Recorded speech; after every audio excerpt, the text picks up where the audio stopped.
राष्ट्रीय राइफल्स को हटाओ। एक बड़ी मुहिम चल रही है कि आरआर को हटाओ, वैली से आरआर को। देखो ऐसा है कि ठीक है, हटाना है, बिल्कुल हटाइए। वो नल है आईएसआई, वो जो पानी बह रहा है वो आतंकवादी है। दोस्तों, महादेव की सौगंध में इनके नाक से ना लकीरें खिंचवा दी। मैं बता रहा हूं वो क्या करेगा। ये तो मुझे भी धमकी देते हैं खालिस्तानी, मुझे भी धमकी देते हैं पाकिस्तानी। जय हिंद दोस्तों, मैं हूं मेजर गौरवारी और आप देख रहे हैं द चाणक्य डायलॉग्स। इस वीडियो को लाइक करिए, हमारे चैनल को सब्सक्राइब करिए, बेल आइकन दबाना बिल्कुल मत भूलिएगा। दोस्तों हमने एक नया यूट्यूब चैनल शुरू करा है, टीसीडी शॉर्ट्स। आप उस पर जाइए और नए नए क्लिप्स देखिए, नए नए शॉर्ट्स देखिए वहां पे, और उस चैनल को सब्सक्राइब भी जरूर कीजिएगा। आपका जो प्रोत्साहन है हमारा मनोबल बढ़ाता है। दोस्तों आज की पहली खबर है जो कल पुंछ पे अटैक हुआ था। यह जरूरी है इस चीज को कवर करना, और मैं चाहता हूं कि विस्तार से आपको समझाऊं इस पूरे टेररिज्म के मामले में। देखिए ऐसा है कि काफी टाइम से कश्मीर में, कश्मीर घाटी में, हम लोग जम्मू और कश्मीर की बात करते हैं। मैं आपको ज्योग्राफिकल डिफरेंस समझाता हूं। उनमें फर्क बहुत है, कई चीजों में फर्क है। जबान में फर्क है, खानों में फर्क है, कल्चर में फर्क है, नाक नक्श में फर्क है, जिस प्रकार के गाने होते हैं वहां पे, जो सॉन्ग्स होते हैं उसमें फर्क है, वेशभूषा में फर्क है, वहां पे जो शादी की रस्में हैं उसमें फर्क है। बहुत कुछ फर्क है जम्मू और कश्मीर में। एक ही यूनियन टेरिटरी का हिस्सा है, और एक जमाने में जम्मू कश्मीर लद्दाख, तो आप जानते हैं कि जेएनके स्टेट हुआ करता था, अब तो यूनियन टेरिटरी है। दो तीन चीजें हैं जो हमें समझनी पड़ेंगी। ये जो अटैक है अभी जो हुआ है, ये क्योंकि बिंबर गली एक जगह, जिसको फौजी, आप फौजी बिंबर गली नहीं बोलते, जनरली फौजी बोलेंगे बीजी, केजी, कृष्ण घाटी, केजी, बिंबर गली, बीजी, पुंछ, ये रास्ता है। और मैं इस रास्ते के बारे में, पूरे एरिया के बारे में इसलिए जानता हूं क्योंकि मैं यहां पे पोस्टेड रह चुका हूं। मेरी पोस्टिंग लाइन ऑफ कंट्रोल पे थी, मेरी पलटन 17 कुमाऊं पुंछ में थी। तो यही एरिया हमारा था। जम्मू पे उतरते थे, जम्मू ट्रांजिट कैंप से हमारी कॉन्वॉय चलती थी, खटर पटर। यहाँ पे सुंदरबनी एक जगह, सुंदरबनी में रुकते थे हम लोग, लंच करते थे, फिर आगे जाते थे। एक रात हम रजौरी में रुकते थे, फिर अगले दिन पुंछ जाते। तो ये सब मैं पुरानी बातें बता रहा हूं आपको, लेट 90s की बातें बता रहा हूं। आज का क्या प्रोग्राम है आई डोंट नो, बट जमीन तो वही है, सड़कें वही हैं, जंगल वही हैं, पत्थर वही हैं, नदी नाले वही हैं, पहाड़ वही हैं। तो अब मैं आपको बताता हूं केस हुआ क्या है। राष्ट्रीय राइफल्स की एक बटालियन है, उसकी गाड़ी जा रही थी, उसके ऊपर आतंकवादियों ने अटैक कर दिया। आतंकवादियों ने अटैक करा है और उस गाड़ी में आग लगी है। ऐसा अनुमान है कि ग्रेनेड फेंके गए होंगे, ठीक है, जिसकी वजह से आग लगी। क्योंकि सिर्फ गनफायर से आग नहीं लगती, जब तक कि पेट्रोल या कोई ऐसी चीज, और बड़ी गाड़ी थी, जाहिर सी बात है, डीजल की गाड़ी थी, इसलिए हम मान के चलते हैं कि इतनी आसानी से वो आग नहीं पकड़ेगी। डीजल इतनी आसानी से आग नहीं पकड़ता। पेट्रोल तो आपको लगाना पड़ता है, वो माचिस की थोड़ा सा दूर से ही पेट्रोल आग पकड़ लेता है, जो फ्रिक्शन होता है, लेकिन डीजल ऐसा नहीं है। एनीवे, तो ये तो थोड़ी सी स्पेसिफिक्स थी। ये जो पूरा एरिया है ये घुमावदार एरिया है, और आप देखेंगे एक तरफ पहाड़ है और उधर जंगल है, काफी घने जंगल है। जब आप ऊपर जाएंगे जंगल ही जंगल, आपको मीलों दर मीलों, 100 किलोमीटर तक आपको दिखेगा कि काफी डेंस फोलिएज है। और पुंछ रजौरी की एक खासियत है, कुछ ऐसे एरियाज हैं जहां पे अगर आप यहां पे बैठे हैं, फौजी टुकड़ी अगर यहां पे बैठी है, 15 लोग बैठे हैं, 10 मीटर दूर अगर आतंकवादी हैं, आपको दिखेगा नहीं अगर आतंकवादी आवाज नहीं करता, हरकत नहीं करता। इट्स इम्पॉसिबल, आप पता ही नहीं लगा सकते। वो एरिया ऐसा है। और जो वहां पे नहीं गया, जो वहां पे नहीं रहा है, उसको समझाना बड़ा मुश्किल है। वो यही बोलेगा, साहब ऐसा कैसे हो सकता है कि बगल में, आप कभी जाइएगा आपको पता लगेगा, आपको you will figure out that there is no way to know. अच्छा, वहां पे हुई ये अटैक और 5 हमारे साथी वीरगति को प्राप्त हो गए। अब इसमें 2-3 बातें मैं कहना चाहता हूं आपको। जैसे मैंने बोला था ना, विस्तार में समझाऊंगा। मैंने आपको ज्योग्राफी, फोलिएज और किस तरीके का क्लाइमेट है, किस तरीके की टेरेन है, मैंने आपको मोटा मोटी समझा दिया। दोस्तों ऐसा है कि जो टेररिज्म है ना, वो एरिया शिफ्ट करती है। आपने पुलवामा का अटैक आपने सुना ही है, राइट?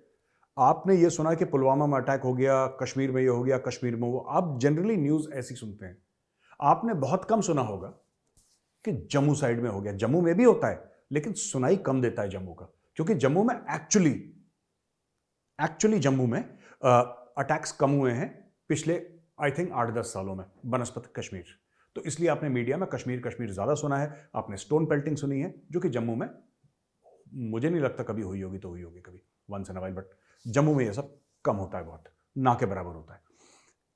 जब मैं वहां पे था तो सबसे जो हॉट एरियाज थे, व्हेन आई से हॉट, मेरा टेम्परेचर से मतलब नहीं है, मेरा टेररिज्म से मतलब है।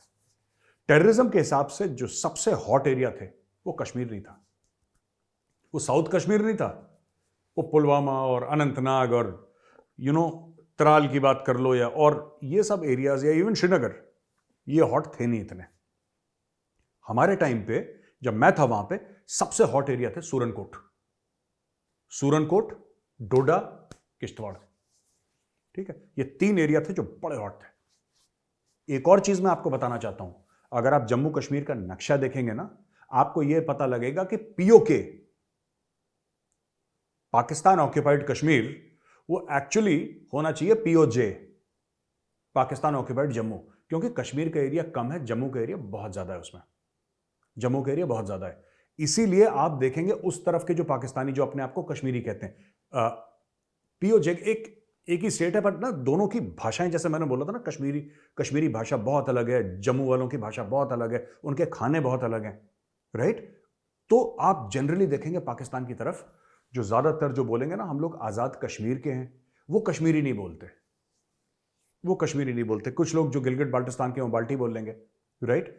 कुछ अपनी डोगरी बोल लेंगे, कुछ अपनी पहाड़ी बोल लेंगे, इस तरीके की जबानें बोलेंगे जो कि पंजाबी से मिलती जुलती हैं। अगर आप पंजाबी जानते हैं तो आप 70% डोगरी समझ सकते हैं।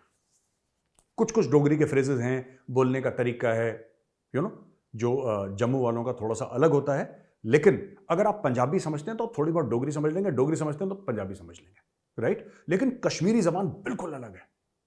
तो यहां से जब इन्फिल्ट्रेट करा टेररिस्ट ने, या पहले से साइड से कहीं से इन्फिल्ट्रेट करा और यहां पे आके बैठे, या लोकल टेररिस्ट हैं, इन्होंने जब कॉन्वॉय पे अटैक करा तो हिट एंड रन करा और यहां से गायब हो गए। अच्छा, ये भी चीज है कि पिछले कुछ महीनों में जम्मू एरिया में, जिसको हम 16 कोर का एरिया बोलते हैं दोस्तों, वहां पे अटैक्स हुए हैं। ये बात भी सच है, राइट।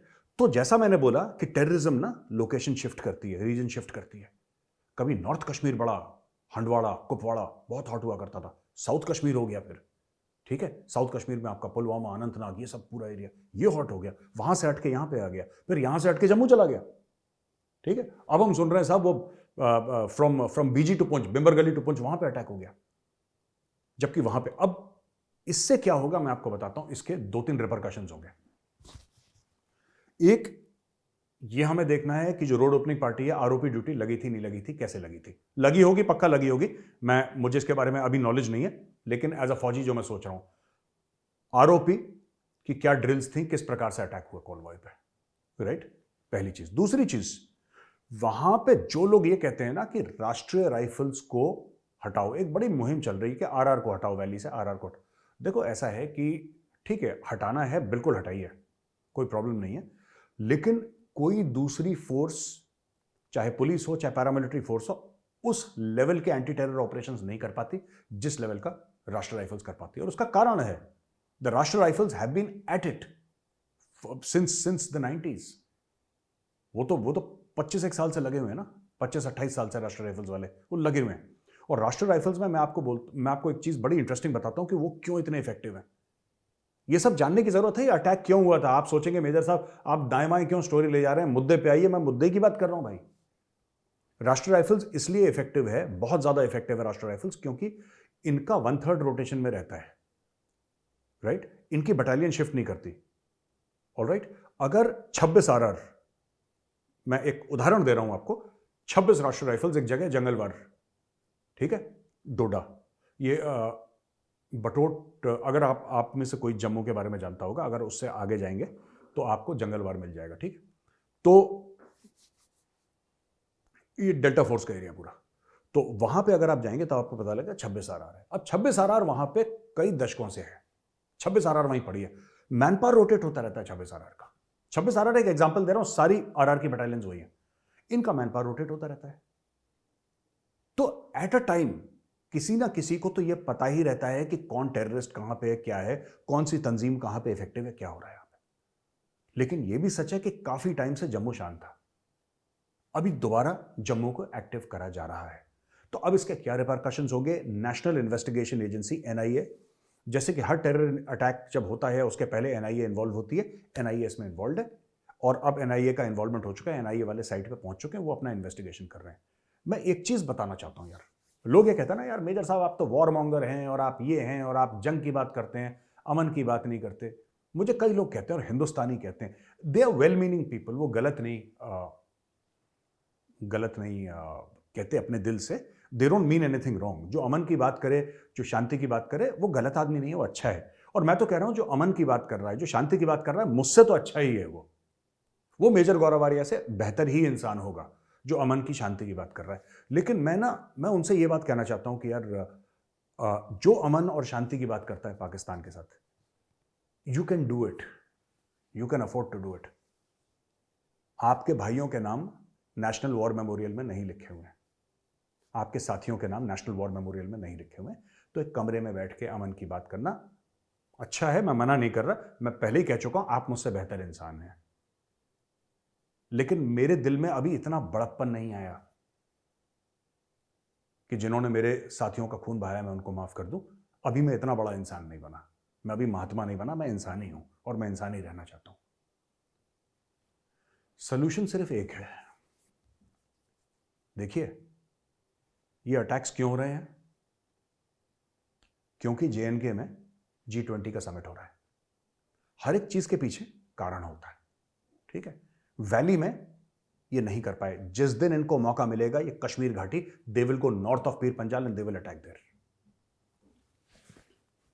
पाकिस्तान दुनिया को यह बताना चाहता है कि आप G20 समिट हो रहा है जेएनके में, आप वहां पे मत आइए, ये जगह सेफ नहीं है, यहां पे आतंकवादी गतिविधियां होती हैं, हो रही हैं। ये बता रहा है पाकिस्तान दुनिया को और ये पाकिस्तान करवा रहा है। और मैं आपको ये बात साफ तौर पे बताता हूं आज, साफ तौर पे, let me be very very categorical, right. मैं ज्यादा डिटेल में बात नहीं करूंगा आज, लेकिन सिर्फ एक बात बता रहा हूं कि अगर प्रॉब्लम रावलपिंडी में है ना, तो हम उसको जेएनके में क्यों सॉल्व कर रहे हैं, मुझे आज तक ये समझ में नहीं आया।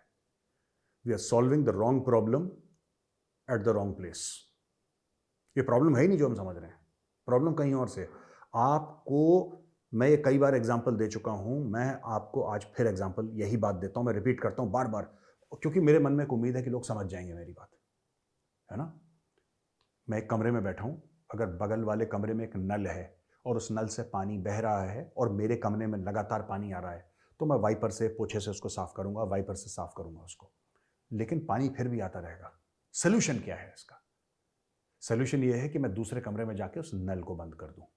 सोल्यूशन तो यही है दोस्तों, वरना मैं वाइपर से 30 साल वाइप करता रहूं, नल का पानी तो बहता रहेगा। वो नल है ISI, वो जो पानी बह रहा है वो आतंकवादी है, और वो जो कमरा है ना, ये हिंदुस्तान है। अब आपको ये समझना है कि ये परेशानी, ये समस्या का समाधान कैसे होगा। मैं इससे ज्यादा कुछ नहीं कहूंगा। वो जो परिवार है उनकी पलटन है, मैं उनको नमन करता हूं और प्रभु से प्रार्थना करता हूं कि उनके आत्मा को शांति दें। इसके रिपरकशंस होंगे, ये जो अटैक हुआ है ना, इसके रिपरकशंस होंगे, आप देखिएगा, इसके रिपरकशंस होंगे और इसके रिपरकशंस होने चाहिए। वो तो हम तो यार सिर्फ अपने दिल की बात आपके सामने कह सकते हैं, अपने सिर्फ दिल की बात आपके सामने कह सकते हैं, और बुरा भी लगता है यार बहुत। I feel very bad, I feel very hurt, I feel terribly hurt. लेकिन अगर मेरे हाथ में अगर अथॉरिटी होती ना, मेरे हाथ में अगर अथॉरिटी होती दोस्तों, महादेव की सौगंध में इनके नाक से ना लकीरें खिंचवा देता। मैं बता रहा हूं, मैं इनके नाक से लकीरें खिंचवा देता जमीन पे। मैं तो जानता हूं उनको टाइट कैसे करना है, ठीक है। ऊपर वाले जो बैठे हैं उन्होंने कुछ सोचा होगा, वो करेंगे जो उनको करना है, हम उनके साथ हैं इस वक्त। लेकिन 5 जवान नहीं गए इस दुनिया से, ठीक है, 5 परिवार बिखर गए हैं। इस चीज को कभी मत भूलना आप। सिर्फ एक फौजी इस दुनिया से नहीं जाता, उसका पूरा परिवार खत्म हो जाता है। आज आपके और मेरी स्वतंत्रता के लिए, for our freedom, 5 families have paid that price. Never forget. उन सबको जय हिंद। दोस्तों हम दूसरी खबर पे आते हैं। अमृतपाल सिंह ना, वो जो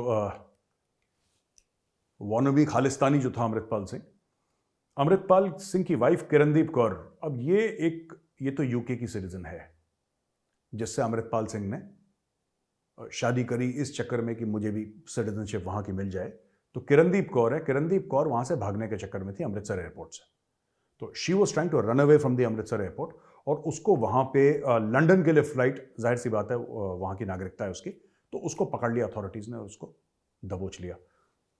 यार कई लोग ना ट्विटर पे कि अमृतपाल सिंह की वाइफ का क्या लेने देना, अमृतपाल सिंह के भाई का क्या लेने देना, उसके चाचे, उसके मामे।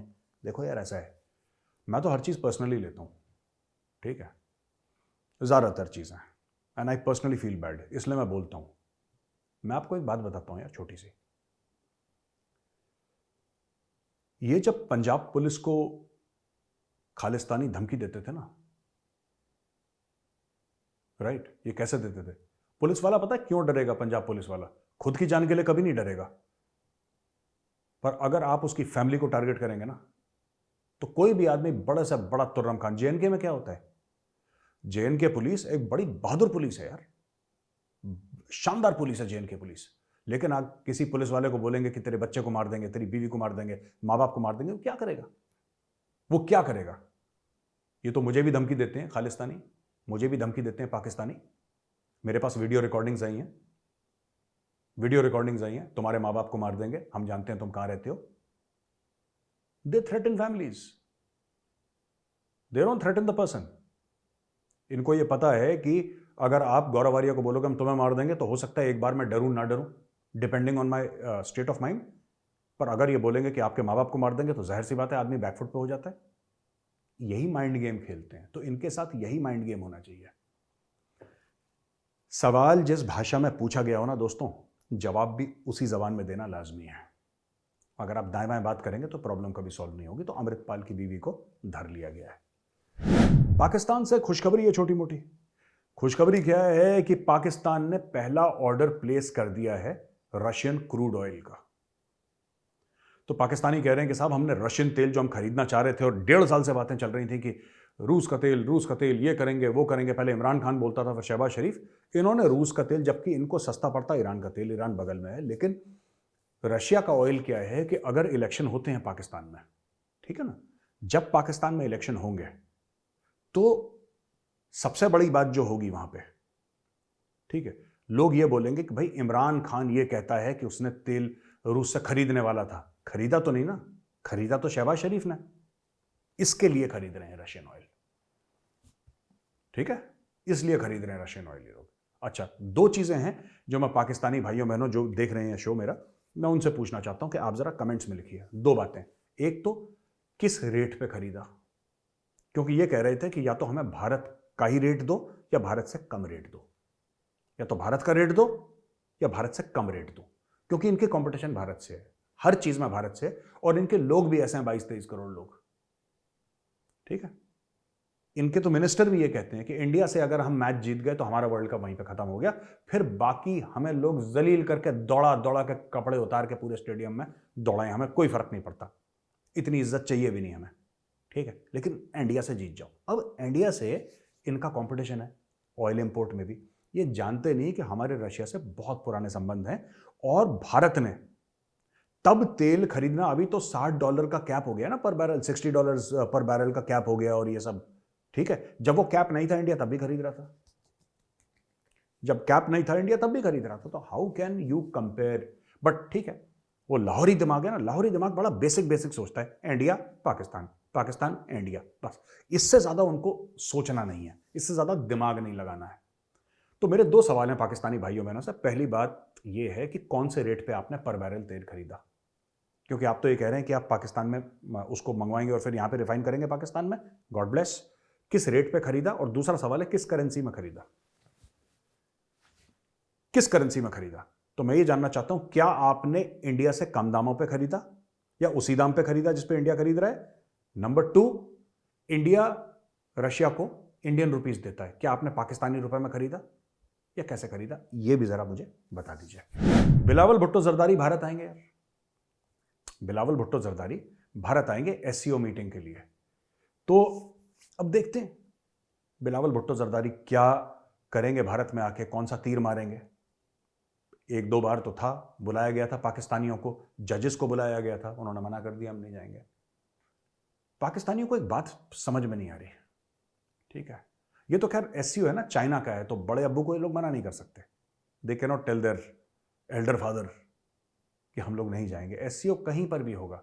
कल अगर ये एससीओ ना, वैसे तो Israel is not a member of the SCO, Israel उसका मेंबर नहीं है एससीओ का, लेकिन अगर कल चाइना बोलेगा मैं इजराइल में एससीओ कर रहा हूं, तो ये यहूदियों के पास भी जाएंगे पाकिस्तानी, क्योंकि चाइना हैज टोल्ड देम, खुद फॉरेन पॉलिसी है नहीं कुछ, जो इनको सिखा देता है वो कर देते हैं। एनीवे, तो बिलावल भुट्टो इंडिया में आ रहा है, स्वागत है आपका, आइए। और मैं ये चाहता हूं, मैं बिलावल भुट्टो तक अगर कोई मेरा पैगाम पहुंचाए तो मैं ये चाहता हूं कि बिलावल भुट्टो जो है ना, बिलावल भुट्टो जब इंडिया आएगा तो मैं चाहता हूं बिलावल भुट्टो एससीओ समिट में कश्मीर के बारे में बात करें। मैं चाहता हूं, काफी दिनों से पाकिस्तानी कश्मीर के बारे में बात नहीं कर रहे, मैं चाहता हूं ये लोग एससीओ में कश्मीर के बारे में बात करें, ये बहुत जरूरी है। और पाकिस्तानियों, मैं चाहता हूं आप बिलावल भुट्टो को ट्वीट करिए, टैग करिए, वीडियोस बनाइए और बिलावल भुट्टो पे प्रेशर डालिए कि कश्मीर का मुद्दा भारत के बीच में उठाए, तभी तो मर्दानगी साबित होगी भाई। मजा तो तभी आएगा जब भारत के बीच में आके कश्मीर की बात कहेगा। यूनाइटेड नेशंस में कह दिया तो कह दिया, उससे क्या फर्क पड़ता है? लंदन में कह दिया तो क्या, उससे क्या फर्क पड़ता है? वॉशिंगटन के किसी थिंक टैंक से बातचीत करते हुए आपने कश्मीर की बात कह दी, उससे क्या फर्क पड़ता है? या आपने किसी मीडिया हाउस को इंटरव्यू दे दिया, how does it matter? You must take up the issue of Jammu and Kashmir inside India.